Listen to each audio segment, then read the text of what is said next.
اعوذ باللہ من الشیطان الرجیم بسم اللہ الرحمن الرحیم اللہم صلی علی محمد وعلی آل محمد۔ رسول اللہ صلی اللہ علیہ وآلہ وسلم نے فرمایا، روزہ دوزخ سے بچنے کے لیے ایک ڈھال ہے، اس لیے روزہ دار نہ فحش باتیں کرے اور نہ جہالت کی باتیں، اور اگر کوئی شخص اس سے لڑائی یا اسے گالی دے تو اس کا جواب صرف یہ ہونا چاہیے کہ میں روزہ دار ہوں۔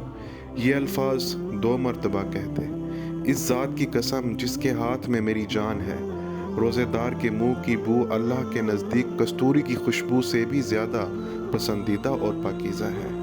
اللہ تعالیٰ فرماتا ہے، بندہ اپنا کھانا پینا اور اپنی شہوت میرے لیے چھوڑتا ہے، روزے میرے لیے ہے اور میں ہی اس کا بدلہ دوں گا، اور دوسری نیکیوں کا ثواب بھی اصل نیکی کے 10 گنا ہوتا ہے۔ میں امید کرتا ہوں آپ کو ہماری آج کی یہ ویڈیو پسند آئی ہوگی۔ ہمارے چینل کو لائک سبسکرائب ضرور کیجیے۔ شکریہ۔